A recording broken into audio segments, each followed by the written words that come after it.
తెలుసా? చాలా వైశాల్యం కలిగినటువంటి భూమి. మనం చదువుకుని సోలార్ సిస్టమ్ అంటారు. సూర్య ఏమంటాం? కుటుంబం. సూర్యుడు, నవగ్రహాలు. మీరందరూ స్టూడెంట్స్ కాబట్టి మనం కొంత సైన్స్ చూద్దాం ఈరోజు. సూర్యుని చుట్టూ ప్రతిబింబించేటువంటి కొన్ని గ్రహాలు ఉన్నాయి. ఆ గ్రహాలు ఏమంటాం మనం? ఎన్ని? మనం కనిపించే 9 గ్రహాలని నవగ్రహాలు అంటారు. మనం స్టూడెంట్స్ గా చదువుకున్నాం, మనకు తెలుస్తాయి. అవన్నీ కూడా పెద్ద నక్షత్రం, పెద్ద గ్రహంతో తిరుగుతూ ఉన్నాయి. ఆ నక్షత్రం పేరేంటి? ఎవరు? సూర్యుడు. సూర్యుడి చుట్టూ కొన్ని నవగ్రహాలు తిరుగుతున్నాయి కాబట్టి దాన్ని ఏమన్నారంటే సూర్య కుటుంబము అంటున్నాం. సూర్యుడు చుట్టూ ఏమున్నాయంటే ఈ నవగ్రహాలు తిరుగుతున్నాయి. దేని కక్షలో అవి తిరుగుతున్నాయి అంటే నేను మీకు ఎంత దూరంలో ఉన్నానో ఎప్పటికీ అంతే దూరం మెయింటైన్ చేయడం అన్నమాట. ఒకటి దగ్గరికి అవడం కానీ దూరం అవడం కానీ ఇటువంటి ఏం జరగవు. అలా జరిగినాయంటే అల్లకొల్లోలం అయిపోతుంది. సూర్యుడి గురించి మనం వింటే కనుక, ఎందుకంటే చాలా మంది దేవుణ్ణి నమ్మాలంటే సృష్టి అంటారు. సృష్టి సరే, సృష్టి చేసింది ఎవరు? ఒక కారకానికి కారకుడు అంటూ ఉంటాడు. ఉదాహరణకి వాచ్ ఉందనుకోండి, వాచ్ తయారు చేసిన వ్యక్తి అంటూ ఒకడు ఉంటాడు. ఇల్లు ఉన్నదనుకోండి, ఇల్లును కట్టినటువంటి వ్యక్తి ఆర్కిటెక్ట్ అంటారు. పెద్ద పెద్ద బిల్డింగ్స్ కట్టేవాడిని. ఓ రోడ్డు వేయాలంటే రోడ్డు వేయడానికి ఒక ఇంజనీర్ కొలుస్తాడు, అది ఇది చేస్తుంటాడు. సిమెంట్ రోడ్డు వేయాలంటే కొంత ప్లానింగ్ అవసరం. అంతా ఎందుకు మనం ఇక్కడ ఉన్నాం, ఈ మౌత్ పీస్ కావాలంటే తీసుకొచ్చి ఇక్కడ పెట్టారు. ఈ మౌత్ పీస్ ని ఒకళ్ళంటూ చేశారు. లైట్స్ ఇక్కడ వచ్చినాయంటే లైట్స్ ని ఏం చేశారంటే అంతా అరేంజ్ చేసి మైక్ సెట్స్ పెట్టి ఆహ్వానిస్తే వచ్చారు. అది సైన్స్ అని చెప్పే దానిలో చాలా మంది ఏంటంటే దానికి అర్థం లేని ప్రశ్నలు వేసేవాళ్ళు చాలా మంది ఉంటుంటారు. దాన్ని ఊహించండి, ఇదేదో లేనిపోయింది మనం ఏం చెప్పట్లా, ఉన్నది ఏదైతే అదే చెప్తున్నాం. మన సైన్స్ అంటే ఏంటి? ఉన్నది ఉన్నట్టుగా నమ్మడం సైన్స్ అంటారు. Very good. భూమి ఎన్ని సంవత్సరాల క్రితం పుట్టిందని ఎవరినైనా అడిగితే కొన్ని వేల కోట్ల సంవత్సరాల క్రితం పుట్టిందని మనుషులు చెప్తారు, లేకపోతే సైంటిస్టులు చెప్తారు. కొన్ని వేల కోట్ల సంవత్సరాలు ఎవరు చూశారు?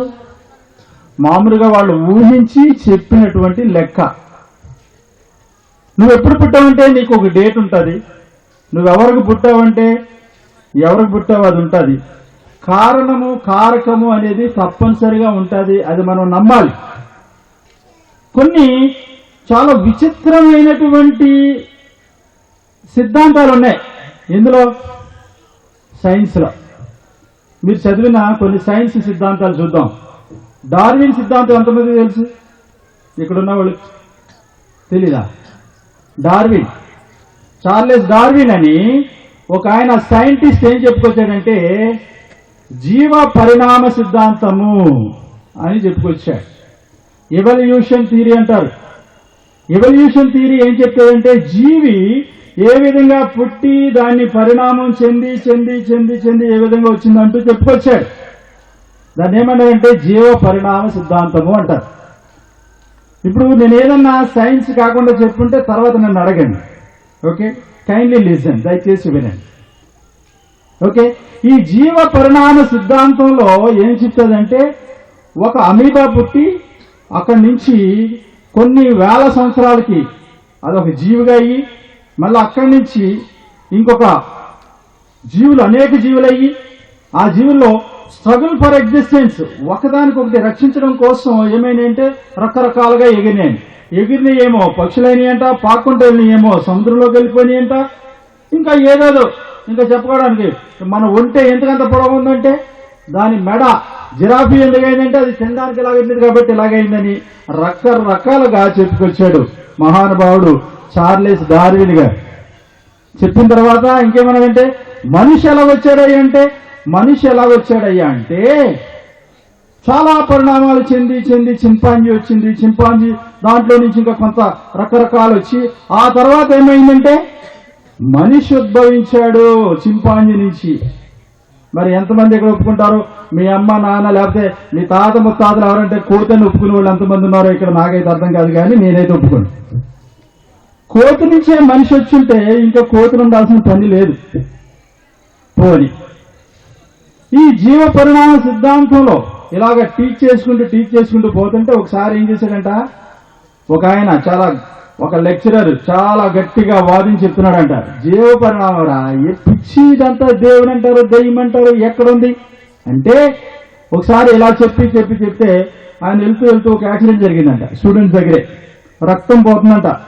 రక్తం పోతుంటే ఏమైందంటే వీళ్ళందరూ అక్కడుండి కోతులు పట్టుకోవడానికి వెళ్తున్నారంట. రే కోతులు ఏంట్రా, నాకే రక్తం పోయిందిరా చచ్చిపోతున్నాను, ఏంటిది అంటే, ఏమి లేదు సార్ మనం కోతి నుంచి వచ్చాం కదా, కోతిని పట్టుకుని ఆ రక్తం తీసి ఎక్కిస్తే ఎలా ఉంటుందా అని చూడడానికి చూస్తున్నాం. ఒరే అది చెప్పింది ఒక సిద్ధాంతం రా, అది నిజం కాదు. కోతి రక్తం మనిషికి సరిపోదు, జంతువుల రక్తం మనిషికి సరిపోదు. మనిషికి సరిపోదు ఏంటంటే 4 బ్లడ్ గ్రూపులు ఉన్నాయి మనకి, A B AB O positive O negative ఇవి ఉన్నాయి. అవి మనిషి బ్లడ్ మనిషికి మాత్రమే సరిపోతుంది అన్న బట్టి అర్థం ఏంటి, మనిషికి పుట్టాడు అని. కొన్నిసార్లు మనం చూడకపోయినా కానీ కొన్ని నమ్మాల్సి వస్తాయి. ఉదాహరణకి మీ తాత ముత్తాతను ఎంతమంది చూశారు? తాత ముత్తాతని, అబ్బో ఈయన ఎవరండి, మీ తాత ముత్తాతను చూసావా? మీ తాత కాదు, మీ తాత ముత్తాత చూడు. ఎందుకంటే మీ తాత ముత్తాత ఇవన్నీ మనం చూడకపోయినా కానీ వాళ్ళు ఉన్నారు కాబట్టి మనం ఉన్నాం. వాళ్ళు ఇంకొకళ్ళు అంటే కొన్ని చూడకపోయినా కానీ నమ్మాల్సి వస్తుంది. భూమి తిరుగుతుందని ఎవరు చూశారు? సైన్స్ ఏం చెప్తుంది అంటే భూమి తిరుగుతుందా లేదా ఇది చెప్పండి. తిరుగుతుందనడానికి ఏంటి? నేను ఇక్కడ ఉన్నాను, నేను పుట్టిన కాడి నుంచి ఇక్కడ ఉన్నాను, లేకపోతే ఇక్కడ ఉన్న వాళ్ళు చాలా మంది ఎక్కడ ఉన్నారు, చదువుకునే వాళ్ళు అందరూ ఇక్కడ ఉన్నారు, సంవత్సరాలు అయిపోతున్నాయి, ఈ చర్చ లాగా ఉంది. ఎక్కడ తిరుగుతుందంటే ఇది పెద్ద గోళం ఇలా తిరుగుతున్నప్పుడు, సపోజ్ ఇది బైబిల్ అనుకోండి, ఇది ఇలా తిరుగుతున్నప్పుడు ఈ వైపు ఇటుది ఇలా తిరుగుతుంది, కానీ ఈ అక్షరాలు మాత్రం ఏం మారట్లేదు. అంటే ఈ పెద్ద గోళం తిరుగుతూ ఉందంటే దాంతోపాటు అంతా కూడా తిరుగుతుంది కాబట్టే మనం ఇప్పుడు 8 o'clock 8:15కి ఇలా కనిపిస్తుంది. ప్రతిరోజు 8 o'clock ఇలాగే ఉంటుంది. రాత్రి పగలు 7 వచ్చిందంటే 7 గంటలు అయిందంటే సూర్యుడు వస్తుంటాడు.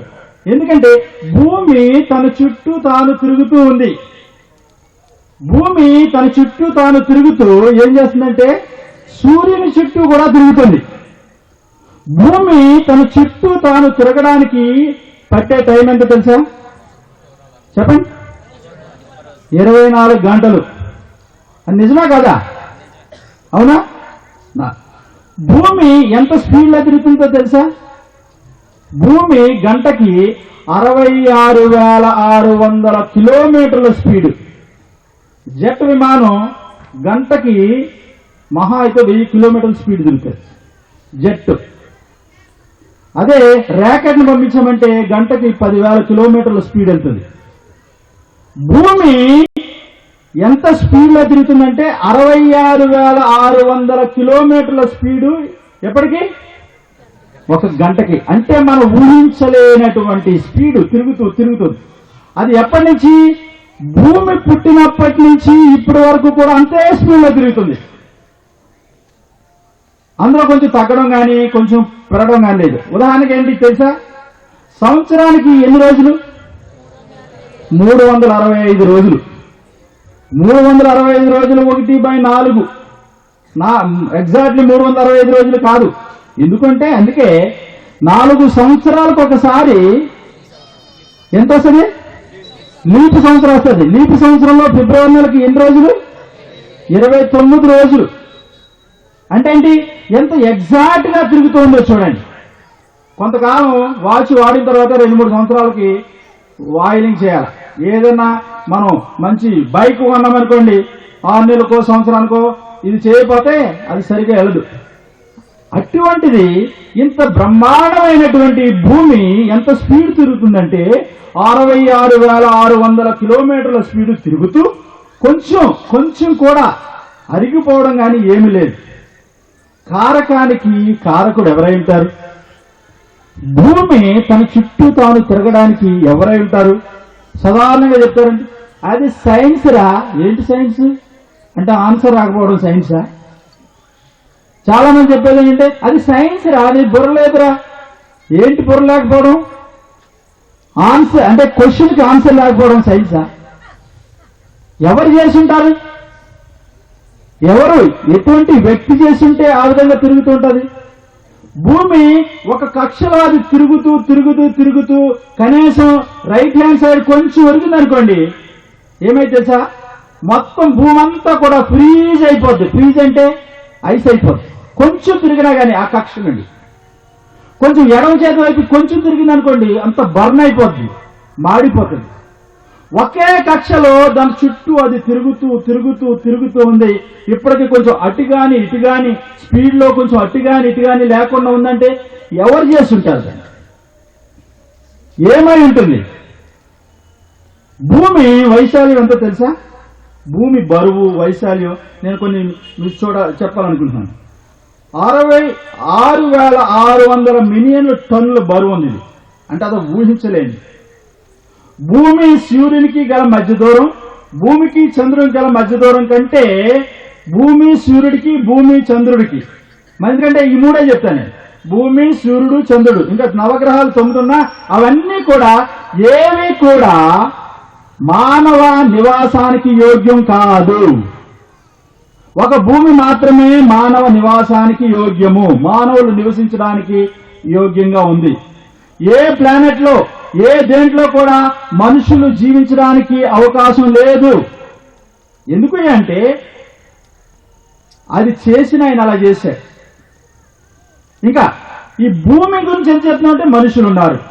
ఇంకొకటి సూర్యుడి గురించి ఎంత చెప్తున్నామంటే సూర్యుడు లేకపోతే ఏమీ కూడా బతకవు తెలుసా? వర్షం బాగా వచ్చి 2-3 రోజులు అసలు ఎండ లేదనుకోండి, ఏమైతే మొక్కలు బతకవు. అందుకే మనం పత్రహారితం ఏంటి మామూలుగా వృక్షాలు ఎలా పెరుగుతాయంటే సూర్యుడి నుంచి సూర్యరశ్మి తీసుకుని కింద నుంచి నీళ్లు తీసుకుని పత్రహారితం అదన్నీ తయారు చేసుకుని ఏమైతాయి? అవి జీవిస్తాయి. భూమి మీద ఏదైనా జీవి బ్రతికి బట్ట కట్టాలి అంటే గనక సూర్యుడు కావాలి. ఆ సూర్యుడు ఎవరు చేస్తుంటారు? దానికి అది చేస్తుంటారు. ఏ విధంగా వచ్చుంటాయి?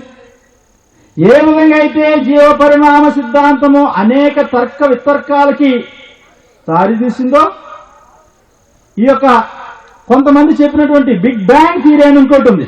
ఈ జీవ పరిణామ సిద్ధాంతం అయిపోయినండి, దానికి వెళ్దాం. ఈ జీవ పరిణామ సిద్ధాంతంలో చాలా చోట్ల ఇప్పుడు దాన్ని చెప్పట్లేదు, అనేకమైనటువంటి విమర్శలకు దారితీసింది. కాబట్టి ఆల్ డెవలప్డ్ కంట్రీస్, అన్ని అభివృద్ధి చెందిన దేశాలైనటువంటి జర్మనీ, జపాను, అమెరికా, బ్రిటన్ వీటిలో జీవ పరిణామ సిద్ధాంతం గురించి మాట్లాడడం మానేశారు. అది కాదు. ఇంకా కొంతమంది, నేను ఇక్కడ ఒక బుక్ తీసుకొచ్చాను, the origin and destiny of life, గొప్ప శాస్త్రవేత్త రాశాడు ఇది. దీంట్లో చూస్తే కనుక ఏం చెప్తాడంటే అసలు దానికి ఆధారం లేదు. చచ్చిపోయేటప్పుడు డార్విన్ ఆయన ఏం చెప్పాడంటే బైబిల్ ప్రకారంగా ఉన్నటువంటి ఆ జీనియాలజీ లేదా ఆ యొక్క వంశావళి మాత్రమే కరెక్ట్ అని చెప్పి చచ్చిపోయాడు. ఒక వ్యక్తి నుండి వచ్చినటువంటి సిద్ధాంతం ఎప్పుడు నిలబడదు. జీవ పరిణామ సిద్ధాంతాన్ని ఇప్పుడు ఎక్కడా కూడా టీచ్ చేయట్లేదు. ఏదో అభివృద్ధి చెందుతున్న దేశాలు అనేటువంటి మనం అక్కడక్కడ చదవడం తప్ప ఇది కాదు.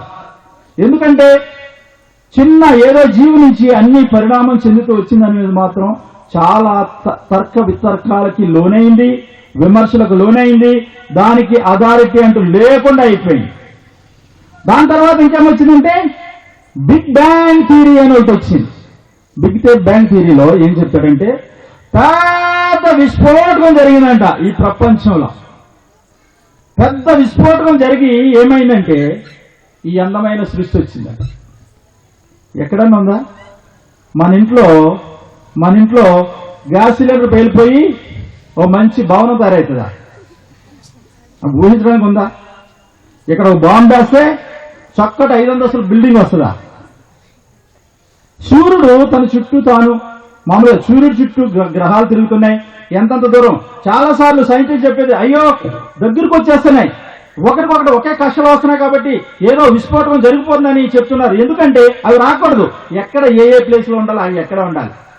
ఎందుకంటే లేకపోతే చాలా భయంకరమైన విపత్తుకరమైన పరిస్థితులు జరుగుతాయని శాస్త్రజ్ఞులు చెప్తారు. దీన్ని బట్టి ఏమర్థమవుతుంది? సూర్యుడు ఎక్కడ ఉండాలో ఆ స్థలంలో ఉండాలి, భూమి ఎక్కడుందో భూమి అక్కడ ఉండాలి, చంద్రుడు ఎక్కడ ఉండాలో అక్కడ ఉండాలా, ఇంకా నవగ్రహాలు ఇంకా చుక్కలు అంటే స్టార్స్ ఎక్కడున్నాయా ఎక్కడే ఉండాలి. అవి ఒకదానికి ఒకటికి వెళ్ళి అంటే భయంకరమైనటువంటి విపత్కరమైన పరిస్థితులు జరుగుతాయి. కాబట్టి ఈ బిగ్ బ్యాంగ్ థియరీ అనేది విన్నారో లేదో ఖచ్చితంగా చదివే ఉంటారు. ఈ బిగ్ బ్యాంగ్ థియరీ అనేది దాన్ని అసలు ఏ రకంగా కూడా నమ్మడానికి అవకాశం లేదు. ఒక రంగం ఎలా అంటే పైనుంచి మనిషిని ఆ రోడ్డు మీద పడేస్తే ఆడు చితుకుపోయి అక్కడి నుంచి సూపర్ మ్యాన్ అయి పరిగెత్తాడు అని చెప్తే ఎలా ఉంటుంది? అది పైనుంచి కింద పడితే చచ్చూరుకుంటాడు, వాళ్ళు జీవముడు. బిగ్ బ్యాంగ్ థియరీ కూడా అయితే అటువంటిదే. అంటే నమ్మడానికి అవకాశాలు అసలు ఒక ఈసుమంతైనా లేవు. బిగ్ బ్యాంగ్ థియరీ వచ్చినప్పుడు సూర్యుడు, చంద్రుడు, భూమి, నీరు ఎన్ని ఎలా వస్తాయా? రావడానికి అవకాశం లేదు. కాబట్టి ఎవల్యూషన్ థియరీ కరెక్ట్ కాదు. అలాగే ఏంటంటే బిగ్ బ్యాంగ్ థియరీ కూడా అది దానికి నమ్మడానికి నమ్మశక్యం కానివి చాలా ఉన్నాయి. సరే, భూమి విషయంలో చూస్తే కనుక భూమి కేవలం భూమిలో మాత్రమే మానవ జాతి నివసించడానికి అవకాశం ఉంది. ఇంకా ఏ ప్లానెట్స్ లో ఏ గ్రహాల్లో కూడా మనుషులు జీవించడానికి అవకాశం లేనే లేదు. మనం భూమి గురించి మొత్తం చూస్తాం. ఇంకా ఆకాశం చూస్తే ఆకాశం ఎప్పుడైనా భూమిని ఆకాశాన్ని కొలుచున్నాడు ఎవడైనా ఉన్నాడా? లేకపోతే వైశాల్యాలు కొలుచున్నాడు ఎవరైనా ఉన్నాడా? ఎవడు లేడు. వీటన్నిటికీ ఎవరు కారకం? మరి ఎవరు చేసి ఉండాలా? దానికి ఆన్సర్ లేదు సైన్స్ లో. అయితే ఇంకేంటంటే ఈ యొక్క చంద్రుడు చూద్దాం. చంద్రుడు మనకి ఈవినింగ్ అవర్ గానే మనకు కనిపిస్తుంటాడు. చంద్రుడు భూమికి 3,84,400 కిలోమీటర్ల దూరంలో ఉన్నాడు. ఓకే, మనుష్యుడు చంద్రమండలానికి వెళ్ళాడు కానీ అందులో జీవించడం అనేది అసాధ్యమైన విషయం. ఎందుకంటే చంద్రుల్లో పగలు 100 సెంటీగ్రేడ్ ఉంటాయి. మనకి ఇప్పుడు 40 ఉంటే ఒక్కపోస్తుంది. 50 వస్తే పిట్ట అంటే పిట్టల్లాగా రాలిపడతారు. 50 సెంటీగ్రేడ్ 100 సెంటీగ్రేడ్ హీట్ ఉంటే యూ కెనాట్. అదే పగలు రాత్రి చూసుకుంటే 100 సెంటీగ్రేడ్లో ఏంటంటే 180 అతి శీతలం అంటే ఐస్ కట్టుకుపోయేటటువంటి పరిస్థితులు ఉంటాయి రాత్రి. కాబట్టి అక్కడ జీవించడానికి మనుషుడు అసాధ్యం. అది చంద్రుడి గురించి. సూర్యుడి గురించి కొంచెం చూద్దాం. సూర్యుడు ఎవరంటే అతి శక్తివంతమైనటువంటి గోళము. మనవాళ్ళు కొంతమంది ఏం చేశారంటే కవితలు చెప్పినటువంటి కవులు కవిత్రులు ఏం చేశారంటే సూర్యుడిని గోళం కంటే ఒక దేవుడిగా పోల్చారు. సూర్య భగవానుడు అన్నారు. మామూలు సైన్స్ ప్రకారం అంటే సూర్యుడు ఒక గోళము. ఓకే, అది అందరికి తెలిసిందే. సూర్యుని ఆనుకుని నవగ్రహాలు ఉన్నాయి. ఈ నవగ్రహాలు ఏం తిరుగుతూ ఉన్నాయి. భూమికి 93 మిలియన్ల మైళ్ళ దూరంలో ఉంది. భూమికి సూర్యుడికి దూరం ఎంత అంటే 93 మిలియన్ల మైళ్ళు. భూమి కంటే సూర్యుడు 100 రెట్లు పెద్దది. సూర్యకిరణాలు భూమికి చేరడానికి 8 నిమిషాలు పడుద్ది. భయంకరమైన వేడి. ఎంత వేడో తెలుసా? 6,000 సెంటీగ్రేడ్ ఉష్ణోగ్రత. 6,000 అంటే ఊహించండి. 50 వస్తేనే అస్సలు ఇప్పుడు 40 టచ్ అవుతుంటే అబ్బా వేడి వేడి వేడి. 50 అంటే పిట్టలా రాలిపోతారు. 60 అంటే చచ్చూరుకుంటారు మొత్తం. అటువంటిది 6,000 సెంటీగ్రేడ్ ఉష్ణోగ్రత ప్రజ్వలింపజేస్తుందంట. ఆ వేడి రాకుండా సైన్స్ స్టూడెంట్స్ కొంతమంది ఉన్నారు, చాలా మంది వరకు ఉన్నారు. మనల్ని కాపాడేది ఏంటి? ఏంటది? ఓజోన్ పొర. సైన్స్ ఓజోన్ పొర ఏం చేస్తుందంటే ఆ వేడి మనిషికి డైరెక్ట్ గా పడకుండా ఏం చేస్తుందంటే అది కాపాడుతూ ఉంటారన్నమాట. ఈ ఇప్పుడు ఏం చేస్తారంటే ఓజోన్ పొరలో ఏం జరిగినాయి? హోల్స్ ఏర్పడ్డాయి. హోల్స్ ఏర్పడడానికి కారణం ఏంటైంది? పెస్టిసైడ్స్, మందులు. ఇప్పుడు ఫ్రిడ్జ్లో వాడేటువంటి ఫ్రియాన్ గ్యాస్ ని బంద్ చేస్తారు. ఎందుకంటే దీనివల్ల ఓజోన్ రక ఏమైతుంది? తూట్లు పడిపోతున్నాయి, హోల్స్ పడుతున్నాయని చెప్పినాడు. అసలు ఆ కవచాన్ని ఎవరు చేసి ఉంటారు? ఏమై ఉంటుంది అంటే ఆన్సర్ మనం చూద్దాం తర్వాత. మానవుడు ఈ భూగోళంలో మానవుడు ఈ గోళంలో నివసించడానికి అసలు తావు లేనే లేదు. సూర్యుడి గురించి చూసాం, చంద్రుడి గురించి చూసాం, భూమి గురించి చూసాం. అయితే ఎవరయ్యా దీన్ని చేసింది? ఏంటి అసలు అంటే నీకు సైన్స్ లో ఎక్కడ చెప్పదు. సైన్స్ చెప్పేది ఏం చెప్పేది? బిగ్ బ్యాంగ్ థియరీ కానీ దానికి అది వచ్చిందా? దానికి అది ఎక్కడా రాదు. నేను పుట్టానంటే నేను పైనుంచి కింద ఊడిపడలా. మా అమ్మ నాన్న పెళ్లి చేసుకుని వాళ్ళు నన్ను కంటే నేను వచ్చిన. ఇక్కడున్న చాలా మంది అంతే. కారకుడు లేకుండా కారణం ఉండదు. ఏదైనా ఒకటి జరిగిందంటే దానికి ఏముండాలంటే ఎవరో ఒకరు చేసి ఉండాలి.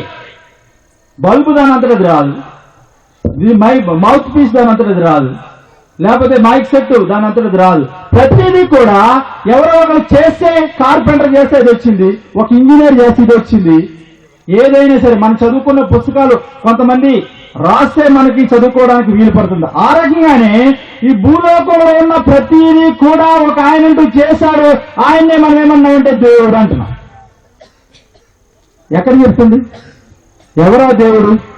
దాని గురించి మనం వెళ్దాం. ఈ యొక్క పరిస్థితి అంతా మనం చూస్తే కనుక బైబిల్ అనేటువంటి this is a historical book. It's not a myth. ఇది ఊహించి చెప్పింది కాదు. So many people they wrote it. There is an history. దీంట్లో చాలా విషయాన్ని బట్టి ఖగోళ శాస్త్రజ్ఞులు కానీ లేకపోతే హిస్టోరియన్స్ కానీ ఇంకా మనం చెప్పాలంటే ఏంటి భూగోళ శాస్త్రజ్ఞులు అనేక మంది దీని ఆధారంగా చాలా విషయాన్ని కనుక్కున్నారు. ఇక్కడ మనం చూస్తే కనుక బైబిల్ గ్రంథంలో ఒక చోట ఏం రాయబడి ఉంటుందంటే వెరీ స్టార్టింగ్ అంటే ఎన్ని ఎక్కడి నుంచి వచ్చినాయి ఏంటి అంటే ఆదికాండము 1:1 ఏముంటదంటే ఆది యందు దేవుడు భూమి ఆకాశములను సృజించెను. భూమిని ఆకాశాన్ని ఎవరు సృజించాడంట? దేవుడు అనొచ్చు. ఆయన అంత శక్తిమంతుడా? ఎస్. దేవుడు వాడిని కలగమంటే కలిగినాయి. భూమి కలగమంటే కలిగింది, సూర్యుడు కలగమంటే కలిగింది, ఆకాశం కలగమంటే కలిగింది. Everything he created out of his mouth. It's a great miracle. మనకు అర్థం కాదు. We cannot understand this, but there is a proof. God created everything out of nothing. శూన్యంలోని చేశాడు ఆయన. ఏం చేశాడు? భూమిని ఆకాశాన్ని చేశాడు. భూమిని ఆకాశాన్నే కాదు, ఆయన ఏం చేశాడు తెలుసా? భూమిలో ఉన్నటువంటి ప్రతి జీవిని కూడా ఆయనే చేశాడు. అదే ఆదికాండం మొత్తం అంతా జెనిసిస్ 1st చాప్టర్లో మొత్తం అంతా ఉంటుంది. ఆయన ఏమేం చేశాడంటే జ్యోతుల్ని అంటే సూర్యుడిని చంద్రుడిని కలగజేశాడని రాస్తుంది. దేవుడు ఆ 2 గొప్ప జ్యోతులను అనగా పగటి నీలుటకు పెద్ద జ్యోతిని, రాత్రి నీలుటకు చిన్న జ్యోతిని, నక్షత్రములను చేశాను. ఎవరు చేశారంటే దేవుడు చేసినాడు. అంతేకాదు ఇంకా ఏం చేశాడు ఆయన?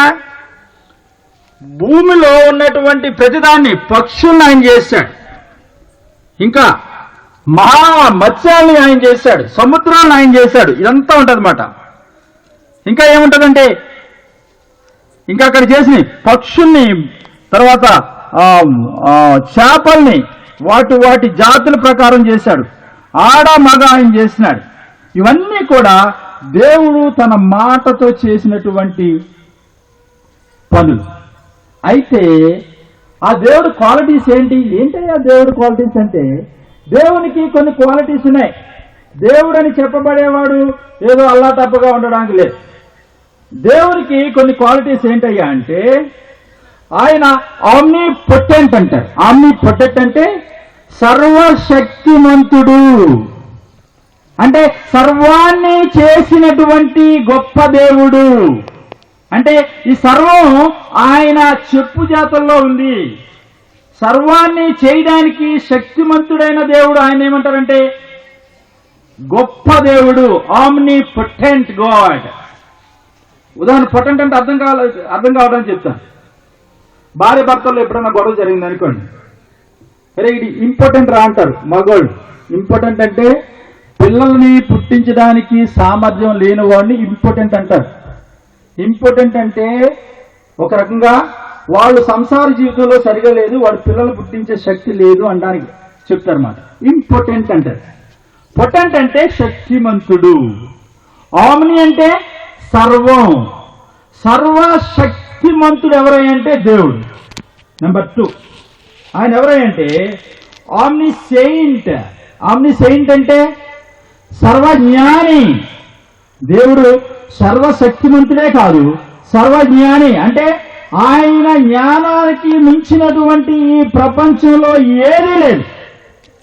ఆకాశం కానీ, భూమి కానీ, సముద్రాలు కానీ, సముద్రంలో ఉన్నాయి కానీ అన్నీ కూడా ఆయన తెలుసు. ఎందుకంటే ఆయన సర్వజ్ఞాని, దేవునికి ఉన్నటువంటి క్వాలిటీ. Number 3 omni present.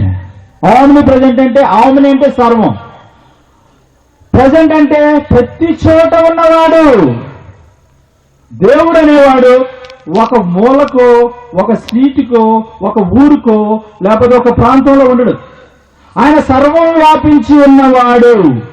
ఇక్కడ ఉన్నాడంటే ఎక్కడ ఉన్నాడు, అమెరికాలో ఉన్నాడంటే అమెరికాలో ఉన్నాడు, విజయవాడలో ఉన్నాడంటే విజయవాడలో ఉంటాడు, ఎక్కడ ఉండాలంటే అక్కడ ఉంటాడు. అదే బైబిల్లో చాలా క్లియర్ గా ఉంటుంది.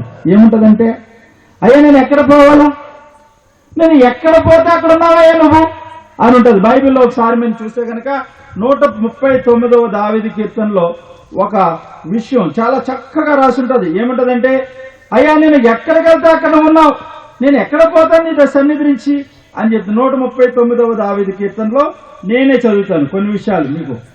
ఏముంటదంటే, నేను కూర్చుండుట నేను లేచుట నీకు తెలియను, నాకు తలంపు పుట్టక మునిపే నీవు నా మనస్సును గ్రహించి ఉన్నావు, నా నడకను నా పడకను నువ్వు పరిశీలన చేసి ఉన్నావు. 7వ వచనంలో ఉంటది, నీ ఆత్మ నుండి నేను ఎక్కడికి పోదును, నీ సన్నిధి నుండి నేను ఎక్కడికి పారిపోదును, నేను ఆకాశంలోకి ఎక్కును నువ్వు అక్కడ ఉన్నావు, నేను పాతాళమందు పండుకొని నువ్వు అక్కడ ఉన్నావు, నేను వేకువ రెక్కలు కట్టుకొని సముద్ర గంతములలో నివసించినను అక్కడను నీ చేయి నన్ను నడిపించును, నీ కుడి చేయి నన్ను పట్టుకొనును. What a great God. దేవుడంటే ఇది సర్వాంతర్యామి, సర్వము వ్యాపించి ఉన్నవాడు ఆయన దేవుడు. దేవుడి లక్షణాల్లో అదొక లక్షణం. చీకటిలో చేసే పనులు కూడా ఆయన మనిషి నోట నుండి మాట రాకముందే ఆయన తెలుసు. ఎందుకంటే హీఈస్ ఏ ఆమ్ని ప్రెజెంట్ గాడ్. సర్వము వ్యాపించి ఉన్నవాడు ఆయన. దేవుని లక్షణాల్లో ఇంకా ఆయన గుణ లక్షణాలు కొన్ని చూద్దాం. God is love. దేవుడు ప్రేమ కలిగిన వాడు కాబట్టే మనిషిని రక్షించడానికి ఆయన ఈ లోకానికి వచ్చాడు. God is Holi. దేవుడు ఎటువంటి వాడంటే పరిశుద్ధుడు. ఇవి దేవుని యొక్క క్వాలిటీస్. ఇటువంటి దేవుడు ఇంకా చూడాలంటే కనుక ఏం చేయాలంటే, is a infinite God. Infinity అంటే ఏంటి తెలుసా? ఇన్ఫినిటీ అంటే ఏంటి? అనంతం, అంతము లేనివాడు. Man is a finite being. చాలా పరిమితమైనటువంటి వ్యక్తి. పరిమితమైనటువంటి వ్యక్తి అనంతుడైన దేవుని తెలుసుకోవడం అసాధ్యం. దేవుడు అనంతుడు, మనిషి మాత్రం ఎటువంటి వాడు? చాలా పరిమితుడు. అది దేవుని గురించి. ఇంకా కొన్ని విషయాలు చూద్దాం. అసలు మనిషి ఎటువంటి వాడు? What is man? మ్యాన్ ఎక్కడైనా చూడండి, దేవుని తర్వాత మనుషుడు మాత్రమే అధికుడు ఈ ప్రపంచంలో. సింహం కాదు, పులి కాదు, గేది కాదు. ఎందుకంటే దేవుడు వాటి వాటి జాతుల ప్రకారం కలగమంటే కలిగినాయి. సింహాలు కలగమంటే కలిగి, జంతువులు కలగమంటే. మనిషిని మాత్రం ఆయన అలా చేయలే. ఏం చేశాడు తెలుసా? తన స్వరూపమందు తన పోలిక చొప్పున మనిషిని చేశాడు. కాబట్టి మనిషి ఎవరయ్యా అంటే అతీతుడు. దేనికి? సృష్టికే అతీతుడు. ఎక్కడైనా చూడండి, చాలా మంది జంతువు మనిషి ఒకటి అంటారు. మనిషి జంతువు ఒకటి కాదు. మనిషి జంతువు ఒకటైతే ఇక్కడ ఎవరన్నా పశువా బాగున్నావా అంటే నేను బాగానే ఉన్నా అంటాడు. ఎందుకంటే మనిషి నుంచి వచ్చి జంతువు నుంచి వచ్చి ఉంటే. పశువు అని ఎవరన్నానంటే నువ్వు పశువు, మీ తాత పశువు, మీ నాన్న పశువు, నేను పశువు ఎక్కడ అంటా. ఎందుకంటే మన పశువులు కాదు.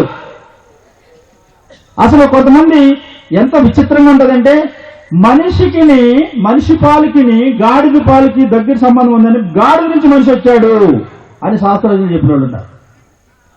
పంది పాలకి మనిషి పాలకి దగ్గర సంబంధం ఉందని పంది నుంచి మనిషి వచ్చి ఉండొచ్చు. ఇక్కడ ఉన్న వాళ్ళు ఎవరైనా పంది అంటే నన్ను చితగొడతారు, గాడిద అంటే ఎన్ని తిట్లు తిడతారు. సైంటిస్టులు అనేక రకాలుగా చెబుతూ వచ్చారు, అది కరెక్ట్ కాదు. మనిషికి డిఎన్ఏ ఉంది. డిఎన్ఏ ఏంటి తెలుసా? డిఎన్ఏ అంటే మనం పూర్వీకులు ఒకవేళ చచ్చిపోయి ఉంటే వాడిది ఏదన్నా తీసి ఒక ఎముకో ఏదో చూస్తే ఇది డిఎన్ఏ సరిపోద్దా అంటే సరిపోద్ది. ఎవరన్నా అన్యాయంగా ఎవరికన్నా మామూలుగా శరీర సంబంధాలు ఉండి తెలియకుండా అది కప్పు పెట్టాలంటే దానివల్ల సాధ్యం కాదు. త్రిపాఠి అని ఉన్నాడు. ఎవరు? ఎస్ఎన్ త్రిపాఠి. చూశారు కదా పేపర్లో. గవర్నర్గా ఉన్నాడు, మన ఆంధ్రప్రదేశ్ గవర్నర్గా ఉన్నాడు 3 సంవత్సరాల క్రితం. ఎన్డి తివారీ ఏం చేశాడంటే వాళ్ళ కొడుకు ఒకడు ఇల్లిజిటిమేట్ మామూలుగా అక్రమ సంతానం వల్ల పుట్టినాడు. ఆయన నా తండ్రి అంటాడు, నాకు పుట్టలేదు అంటే. వాళ్ళు ఏం చేశారంటే డిఎన్ఏ టెస్టులు చేసి ఆకన్నరే నీకు పుట్టినోడు రాయుడు అని చెప్పారు. మా డిఎన్ఏ ఏంటంటే మనిషి పుట్టుక గురించి చెప్తారు. ఒకవేళ మనం మనిషి నుంచి కాకుండా జంతువు నుంచి వచ్చుంటే ఆ డిఎన్ఏ టెస్టులు చేసినప్పుడు జంతువు అని చెప్తారు. తాత ముత్తాతల కానించి వంశాల కానించి చూస్తుంటే మనిషికే పుట్టాడు. కాబట్టే మనిషి రక్తం మనిషికే సరిపోతుంది. ఎందుకంటే బైబిల్ గ్రంథం చెప్తుంది, దేవుడు తన పోలిక చొప్పున తన స్వరూపమందు మనిషిని చూశాడు. కాబట్టే వీడు చంద్రమండలం మీదకి వెళ్తాడు, ఇంకో గ్రహానికి వెళ్తాడు, ఇంకా చెప్పాలంటే అంతరిక్షానికి ఏదోటి పరిశోధన చేస్తుంటాడు. ఎందుకంటే మనిషి జంతువు కాదు. మనిషి దేవుని చేత సృష్టింపబడినవాడు. మనిషి భగవత్ స్వరూపి, దేవుని యొక్క స్వరూపం. కాబట్టే వీడి జ్ఞానం. సముద్రంలోకి వెళ్తాడు, పెద్ద పెద్ద చేపల పడతాడు. ఓ జంతువు వెళ్ళి పట్టిందని చూపించండి. ఒక జంతువు సింహం హడావిడిగా చంద్రమండలానికి వెళ్ళిందని చెప్పమానండి. లేకపోతే ఏ పరిశోధన చేసి ఈ జంతువులు ఎలా చేసినాయని చెప్పండి. జంతువులు అవి. కాబట్టి మనిషికి జంతువుకి పోల్చడానికి లేనే లేదు. మరి ఏంటయ్యా అంటే వీటిని ఎవరు చేశాడంటే దేవుడు చేశాడు. ఆ దేవుడు ఎవరయ్యా అంటే బైబిల్లో ఉన్నటువంటి దేవుడు. చూడండి, ప్రతిదీ కూడా ఏ విధంగా సృష్టి ఆరంభమైందో చూడండి. ఆది యందు దేవుడు భూమిని ఆకాశాన్ని సృజించాడు. It's not a myth. Myth అంటే ఏంటి తెలుసా? MYTH మిత్ అంటే ఊహాజనితమైనది. మీరు వెళ్ళిన తర్వాత ఒక డిక్షనరీలో చూడండి, చాలా చెప్తారు. అకార్డింగ్ టు దట్ మైథాలజీ అంటే ఆ ఊహా సంబంధమైనటువంటి శాస్త్ర ప్రకారం ఊహించి చెప్పేది, నువ్వేం చెప్పేది. కానీ Bible history is a history. ఇంకా మనిషి గురించి చూడాలంటే కనుక అంత ప్రతి దాన్ని కూడా వాడు కంట్రోల్ చేస్తూ ఉంటాడు. అందుకే ఇంకేం చేస్తాడంటే మనిషి జంతువు కానే కాదు. మనిషిలో 3 విషయాలు ఉన్నాయి. ఏంటి తెలుసా? ప్రాణ ఆత్మ దేహాలు. ప్రాణం, ఆత్మ, దేహం. ఈ మూడిట్లో ఏమి లేకపోయినా కానీ మనిషి జీవించడు. ఎలాగంటే జీవించడానికి వీలు లేదు. ఈ ఆత్మ, నేను ఇప్పుడు పెద్ద హార్ట్ స్ట్రోక్ చచ్చిపోయాను అనుకోండి. చచ్చిపోతే ఏమంటారు? అరే పరిగెత్తుకొచ్చారు, చచ్చిపోయాడు రా. పోయాడు రాయుడు. ఎక్కడ పోయాను? నా ప్యాంటు షర్ట్ ఎక్కడ ఉంది? మనిషిని లాగా ఉన్నాను. ఏం పోయింది నాలో నుంచి? ఆత్మ పోయింది. ఆ ఆత్మ మనిషి చనిపోయిన తర్వాత తీర్పు దేనికంటే ఆత్మకే. ఆత్మ రెండు చోట్లకు పోవాలి. మనిషి పుట్టిన తర్వాత ఏ విధంగా పుట్టిన ప్రతి ఒక్కడు గిట్టవలసిందే, పుట్టుట గిట్టుట కొరకే అని చెప్పారు. ఎవడైనా పుడితేవాడు చావాల్సిందే. చచ్చిన తర్వాత కొంతమంది మన పూర్వీకులు ఏం చెప్పారంటే ఇంకో జంతువై పుడతాడు. సమస్యలు అసలు లేనే లేదు. మనిషి ఒకసారి పుడతాడు, ఒకసారి చచ్చిపోతాడు. మనిషిలో ఉన్నాయి జీవాత్మ ప్రాణాలు మనిషిలోనే ఉంటాయి, పశువులో ఉండదు. పశువులో ఉంటుంది ప్రాణం ఉంటుంది, రక్తం ఉంటుంది, శరీరం ఉంటుంది. మనిషిలో ఎక్స్ట్రా ఉన్నది ఏంటంటే ఆత్మ. అందుకే దేవుడు మనిషిని ఎలా చేశాడంట, తన స్వరూపమందు తన పోలిక చొప్పున ఆయన చేసుకుని బొమ్మగా చేసి మట్టితో చేసి ఆయన ప్రాణాత్మ ఊదగా వాడు చలించాడు. కాబట్టి బైబిల్లో ఏం చెప్తుందండి, మన్ను అయినది మరలా మన్ను అయిపోతుంది. ఇప్పుడు చచ్చిపోయాను అనుకోండి, నేను నన్ను కప్పేటేస్తారు, కాల్ చేస్తారు, ఏదో చేస్తారు, నేను పోతాను. కానీ నా ఆత్మ ఎక్కడ పోతుందంటే ఎక్కడి నుంచి వచ్చిందో అక్కడికే పోతుంది. Every human being must know this fact. ప్రతి మనిషిగా పుట్టిన వాడు దీని గురించి తెలుసుకోవాలి. ఎందుకంటే ఇది entirely different. Man is a different being. మనిషి ఆయన చనిపోయిన తర్వాత రెండు చోట్లకు పోవాలి. ఒకటి నరకానికన్నా పోవాలా, ఇంకోటికి స్వర్గానికన్నా పోవాలి. అంతేగాని ఇంకో జీవిగా పుట్టడానికి అవకాశం లేనే లేదు. కాబట్టి మనిషిలో ఇంకా చూస్తే మనం చూసాం ఏంటంటే బ్లడ్ గ్రూప్ లో ఏదైతే అదే సరిపోద్ది, అన్నీ సరిపోవు. ఎవరు చేశారు అంటే దేవుడు చేశాడు. ఏ దేవుడు చేశాడంటే బైబిల్లో ఉన్న దేవుడు. ఆయన చెప్తారనమాట, ఆదియందు దేవుడు భూమిని ఆకాశాన్ని సృజించాడు. మనిషిని ఏ విధంగా చూశాడు అంటే ఆయన ఏ విధంగా చేశాడు, తన స్వరూపమందు తన పోలిక చొప్పున ఆయన చేశాడు ఉంటుంది. యోహాను సువార్త 1:1 అక్కడ కింద చూస్తే కనుక ఏముంటదంటే సమస్తమును ఆయన మూలంగా కలిగేను. కీర్తనలో 24:1 ఏముంటదంటే భూమియు దాని సంపూర్ణతయు లోకమును దాని నివాసులను యెహోవావే అని చెప్తాడన్నమాట. అంటే ఇవన్నీ కూడా ఎలా చేశాడంటే God of this universe is not only God for only human being, is a God of universe. అంటే సృష్టికి అంతటికీ దేవుడైనటువంటి ఆ గొప్ప దేవుడు వీటన్నిటినీ చూశాడు, వీటన్నిటినీ కంట్రోల్ చేస్తున్నాడు. మనిషి చనిపోయిన తర్వాత రెండు చోట్లకు పోవాలని ఆయన కోరుకుంటున్నాడు.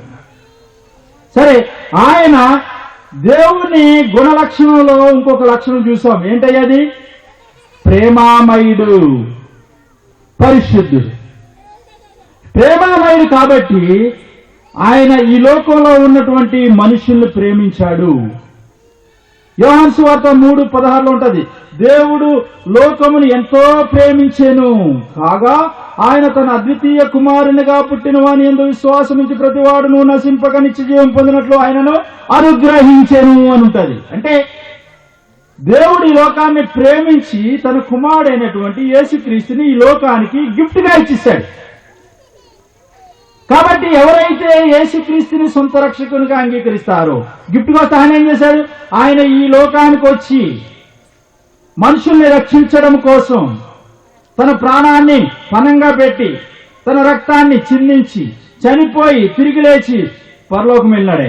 ఆయన మరలా రాబోతున్నాడు. ఎవరైతే ఆయన యందు విశ్వాసం ఉంచుతారో వారు మాత్రమే ఎక్కడికి వెళ్తారంట? పరలోకానికి వెళ్తారు. That's what the Bible is saying.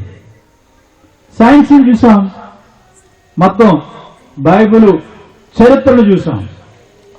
You are intelligent being, you must understand and you must know the facts. నువ్వు తెలుసుకోవాలి జ్ఞానవంతుడిగా. నువ్వు చనిపోయిన తర్వాత ఎక్కడికి వెళ్తావు అనేది చాలా చాలా చాలా అవసరం. ప్రతి వ్యక్తి కూడా తెలుసుకోవాల్సినటువంటి పరిస్థితి. యేసు ప్రభు ఈ లోకానికి వచ్చింది ఎందుకంటే నశించిన దాన్ని వెదకి రక్షించడానికి. యేసు ప్రభు ఒక కులానికో, ఒక వర్గానికో, ఒక మతానికో ఆయన దేవుడు కాడు. Is the God of this universe. ఈ యొక్క సృష్టికి ఆయన దేవుడు. సృష్టిలో ఉన్న ప్రతి ఒక్కదానికి ఆయన దేవుడు. కాబట్టి యేసు ప్రభుని ఎవరైతే అంగీకరిస్తారో వారు మాత్రమే పరలోక రాజ్యం వెళ్తారు. యేసు ప్రభువుని అంగీకరించిన వాళ్ళు పరలోక రాజ్యం పోరు అని బైబిల్ చెప్తుంది. సో డార్విన్ థియరీ చూసినా, బిగ్ బ్యాంగ్ థియరీ చూసినా, ఇవన్నీ కూడా ఏమిటంటే అది చెప్పడానికే సరిపోయింది, కానీ ఏమి కూడా పాటించడానికి లేనిది. నువ్వు ఆకాశాన్ని చూసినా, భూమిని చూసినా, చంద్రుని చూసినా, సూర్యుని చూసినా, ఇవన్నీ కూడా రకరకాలుగా ఏదో సృష్టి దానంతటా వచ్చిందనడానికి ఆధారం లేనే లేదు. సృష్టిని ఒక ఆయన అంటూ సృజించాడు. ఆయన సృష్టికర్త, ఆయన దేవుడు. అంతేగాని మన ఇష్టానుసారంగా దాన్ని చేయడానికి వీలు లేనే లేదు. కాబట్టి యేసు ప్రభుని ఎవరైతే అంగీకరిస్తారో వారు మాత్రమే పరలోకం వెళ్తారు. ఫైనల్గా చెప్పే ముందు ఏంటంటే కారకానికి కారణం ఉండాలి, కారణానికి కారకుడు ఉంటూ ఉండాలి. నా పిల్లలు పుట్టారంటే నేను, నా భార్య కారణం. మీరు పుట్టారంటే మీరు, మీ అమ్మ, మీ నాన్న కారకం. కాదు లేకుండా జరిగేది కాదు. God created everything out of nothing. శూన్యంలో నుంచి సమస్తాన్ని ఆయన చేశాడు. మనిషి ఏమన్నాడు తెలుసా?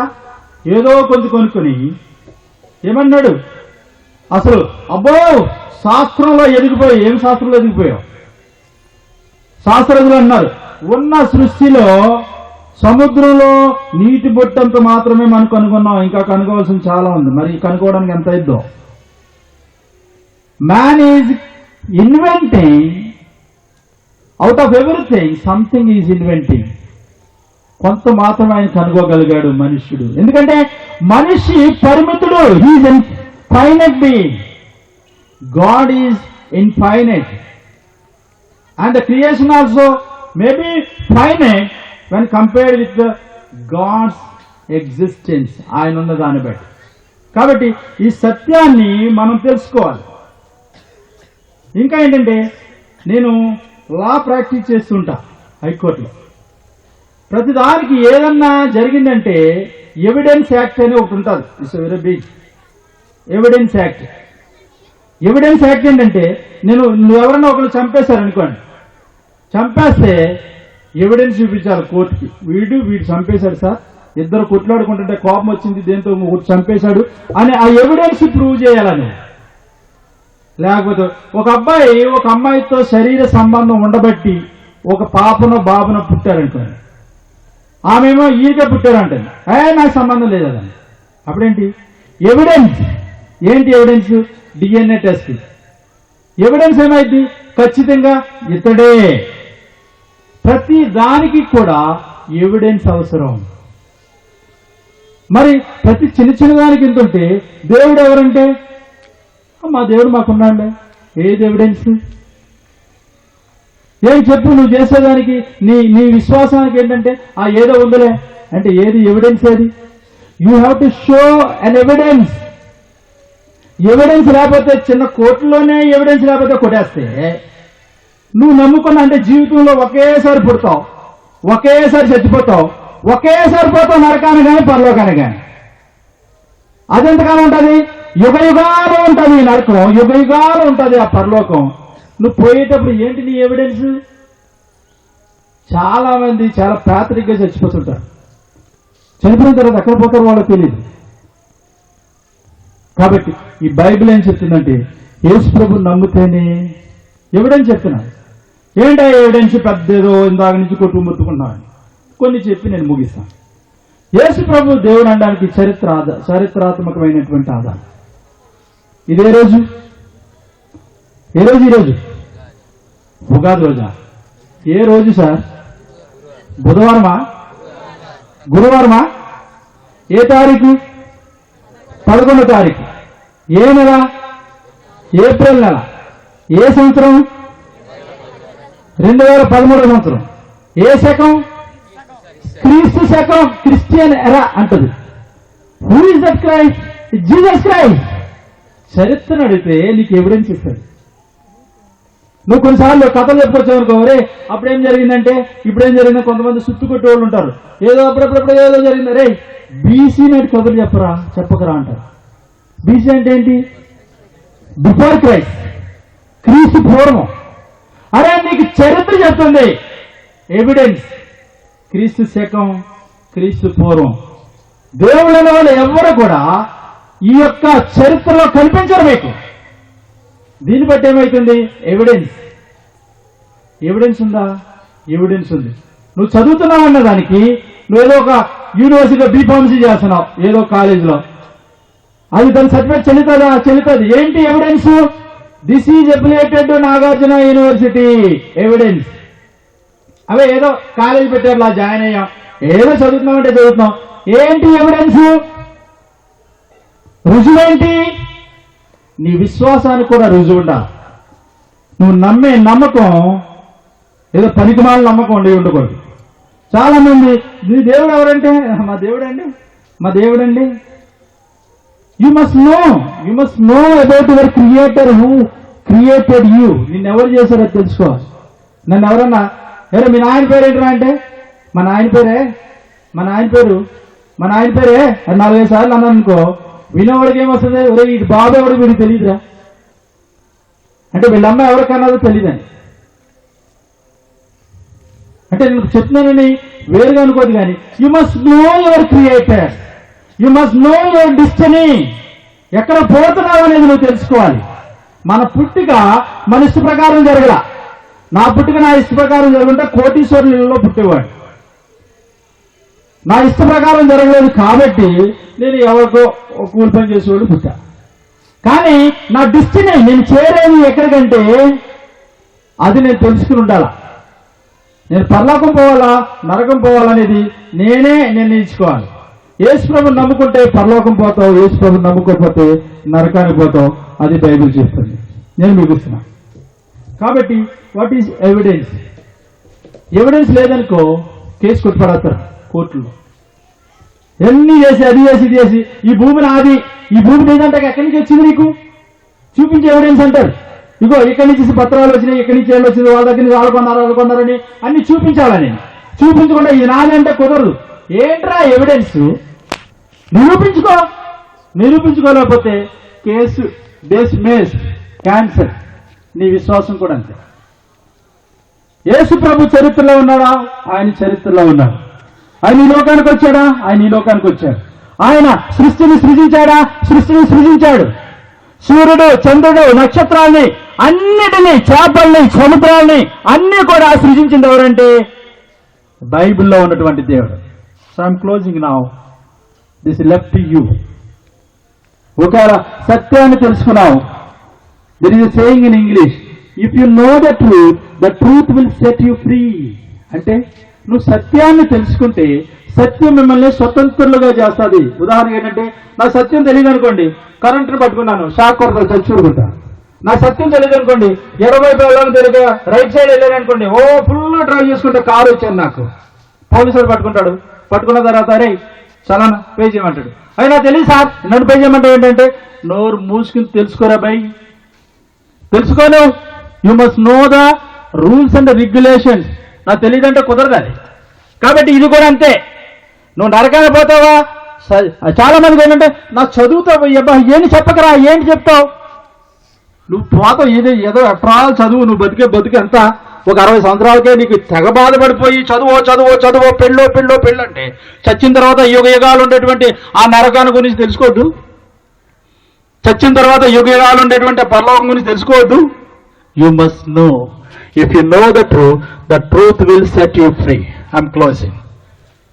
So friends, you know the truth now. You know the science. You know the creator. To whom you want to అంటే యాక్సెప్ట్. నువ్వు యాక్సెప్ట్ చేయాలంటే చెయ్యి, లేకపోతే లేదు. ఇది సత్యం. తర్వాత మీకు ఏమైనా డౌట్స్ ఉంటే అయిపోయిన తర్వాత చెప్పండి. నేను చిన్న క్లోజ్గా ఒక ప్రేయర్ చేసి నేను క్లోజ్ చేస్తాను. మా ప్రేమ గల మా తండ్రి, దయగల రాజా, మీ కొందనాలు. మీ వాక్యాన్ని, మీ గొప్ప సృష్టిని, ఎంత గొప్ప దేవుడు మేము తెలుసుకోవడానికి మీరు చూపిన కృపలకై వందనాలు. ఇక్కడున్న చాలా మంది విద్యార్థులు మా ప్రభువా మరి విని ఉన్నారు. శబ్ద యంత్రం ద్వారా కూడా కొంతమంది విని ఉన్నారు. అయినా నిజమైన దేవుడైన మిమ్మల్ని అంగీకరించడానికి మీ సహాయం చేయమని, వాళ్ళు ప్రభువా మరి మనోహృదయాన్ని మీరు తెరవమని, సత్యాన్ని గ్రహించడానికి మీ కృప అనుగ్రహించమని, నీవే సత్యమనే విషయాన్ని తెలుసుకోవడానికి మీ సహాయం చేయమని యేసు నామమున అడుగుచున్నాం తండ్రి. ఆమేన్. Thank you all.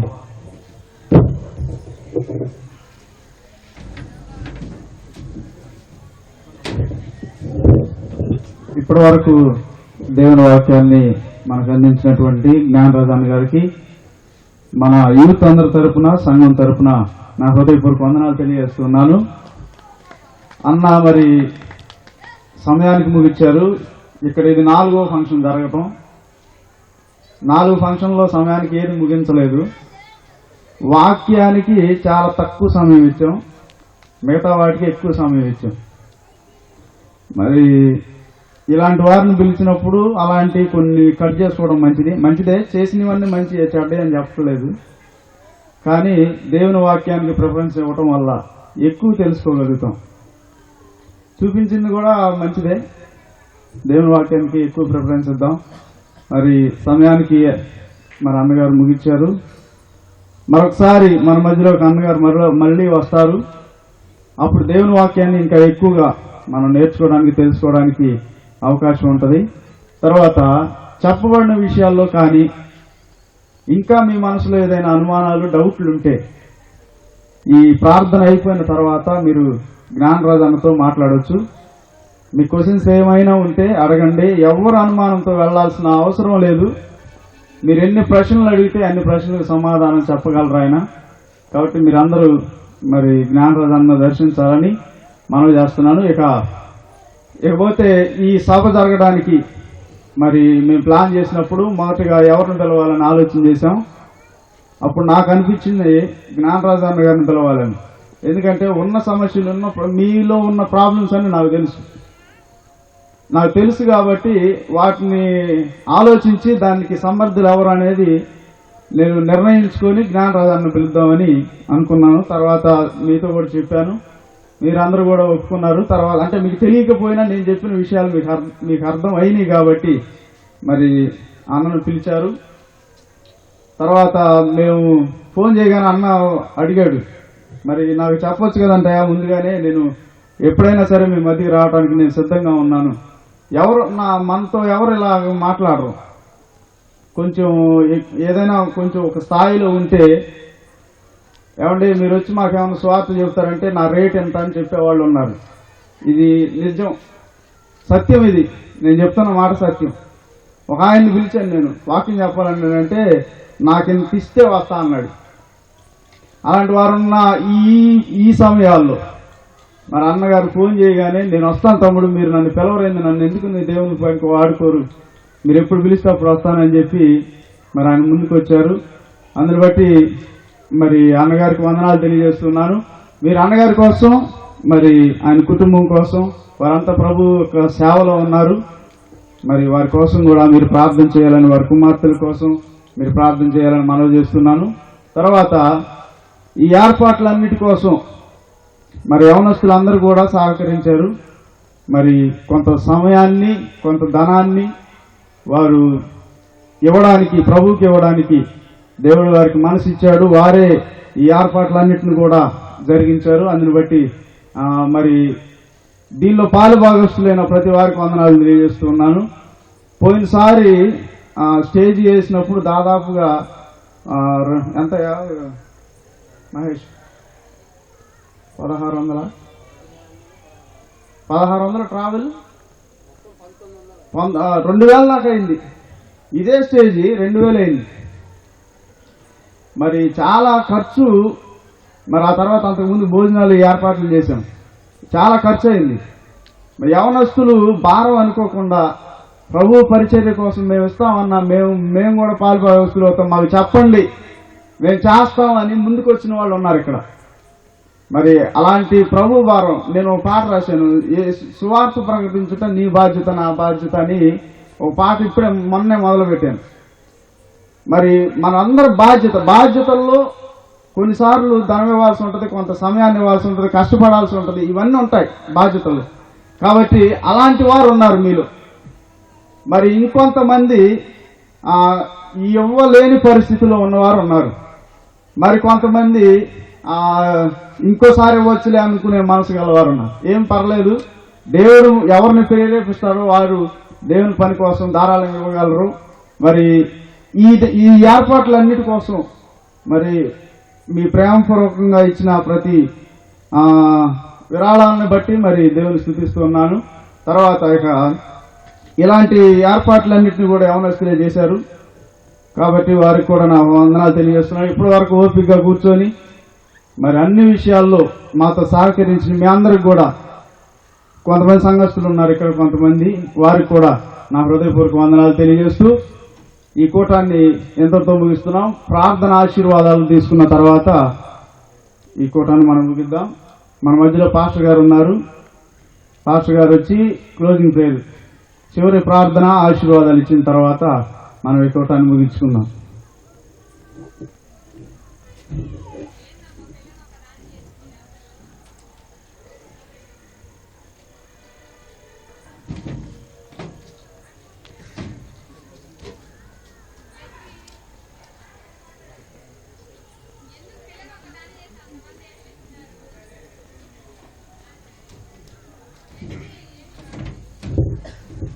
ప్రార్థన చేసుకున్నామండి. కళ్ళు మూసుకున్నట్లయితే ప్రార్థన చేసుకున్నాం. ప్రేమ దేవా, సర్వాధికారి మహోన్నతుడ, గొప్ప దేవా, నీ కొందనాలు చెల్లిస్తున్నాము నాయన. ఈ రాత్రి కాలం మీరు జరిగించినటువంటి ఈ మహా గొప్ప సమయాన్ని బట్టి వందనాలు చెల్లిస్తున్నాం. మా నాయన, మీ దాసులైనటువంటి వారు నాయన అనేక రకాల కార్యక్రమంలో ఉన్నప్పుడు ప్రభువా మేము పిలిచినప్పుడు నాయన వారు బాధ్యత కలిగిన వారుగా వారి పనులన్నీ తీసివేసుకొని ప్రభా నీ పని కొరకు వచ్చిన ఆయన మా గ్రామాన్ని ప్రేమించి, మా ప్రభా ఉన్నటువంటి అవనస్తులు ప్రేమించి, మా నాయన మీ దాసుల ద్వారా మీరు ఇచ్చిన మహా గొప్ప సందేశాన్ని బట్టి వందనాలు చెల్లిస్తున్నాము నాయన. ఈనాడు ఇంకా అనేకులు ప్రభా ఎలాగో భావించుకుంటూ ఉన్నారు నాయన. నువ్వు సత్యమైన దేవుడు అని, పరిశుద్ధుడు అని, సృష్టికర్తవని, సమస్తము సృష్టించిన దేవుడు అని నాయన మీ దాసుల ద్వారా మా అందరితో మాట్లాడారు ప్రభా. అందుకు వందనాలు చెల్లిస్తున్నాం. ఇంకా ఎవరైనా ప్రభా తెలుసుకోలేకుండాంటే ప్రభా అలాంటి వారిని మీరు దర్శించండి ప్రభా. మా నాయన నువ్వు మాట్లాడే మహా గొప్ప దేవుడు నాయన, నీ స్తోత్రము నాయన. మా ప్రభా యవనస్తులు పాడవచ్చిన దినాల్లో అనేకులను దేవుడి వరకు విశ్వసించడానికి నాయన మీరు సాయం చేస్తున్నందుకు స్తోత్రాలు చెల్లిస్తున్నాం. ఆయా స్థలం నుండి నీ మాటలు పెట్టిన నిమిడమైన వారిని అందరూ మీరు దీవించండి ప్రభా. తిరిగిన తండ్రి రేపు ఎగ్జామ్ సిద్ధపరిచిన బిడ్డల కోసం ఆయన ప్రార్థన చేస్తున్నాం ప్రభా. నీ కొందనాలు మా ప్రభా క్రీస్తునందు వారి ప్రయాస వ్యర్థము కాకుండా మరైనా చక్కగా చదువుకుని చక్కగా రాసిన ఆయన జడ్జీవితములను సాధ్యమని ప్రార్థన చేస్తాము నాయన. నీ కొందనాలు తిరిగి నాయన వాక్యం దీవించండి. వాక్యమిత్రులు మీ దాసునికి నాయన రెండంతర ఆత్మలని పడి ప్రభా ఇంకా నా తండ్రి విరివిగా మీ పిల్ల వాడుబట్టు సాధ్యమని ప్రార్థన చేస్తున్నాము నాయన. అలాగే దోషాలను దీవించండి, ఇచ్చిన బిడ్డలను దీవించండి, బిడ్డల మీద మీ ఆశీర్వాదాలు వచ్చారు ఆయన. సమయ చదువు వందనాలు చెల్లిస్తూ ఎంతవరకు సాతానికి దుష్టుడికి చీకటికి ఇక్కడ చోటు లేకుండా చేసినంత మరోసారి వందనాలు చెల్లిస్తూ మరోసారి నీ చిత్తమైతే మేము కలుసుకోవడం సాధ్యమని యేసు క్రీస్తు నామంలో ప్రార్థిస్తున్నాము తండ్రి, ఆమేన్. మన తండ్రి అయిన దేవుని యొక్క ప్రేమ, కుమారుడైన యేసు క్రీస్తు యొక్క కృప, పరిశుద్ధాత్మ దేవుని యొక్క సహవాసము ఇప్పుడు సకల పరిశుద్ధులకు సదాకాలము తోడై ఉండునుగాక. ఆమేన్, ఆమేన్, ఆమేన్. అందరికీ వందనాలు. దేవుని యొక్క దాసులైన జ్ఞాన